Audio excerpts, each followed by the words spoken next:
ஏலாதி 14 கீழ்க்கணக்கு நூல்களில் மிக முக்கியமான ஒரு நூல். இது எல்லாருக்குமே தெரிஞ்ச விஷயம்.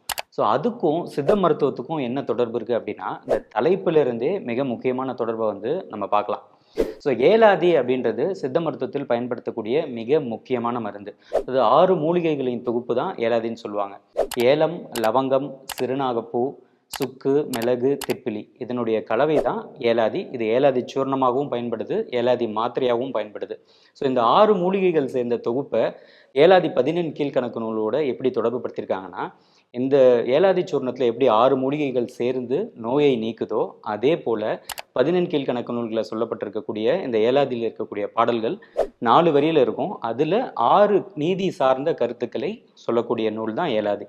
ஸோ 6 பொருட்களினுடைய மூலத்தை எடுத்து அதை வந்து நீதி சொல்லக்கூடிய கருத்தா பொருத்தி பார்க்கறனால இதுக்கும் ஏலாதி அப்படின்ற தலைப்பை கொடுத்துருக்காங்க.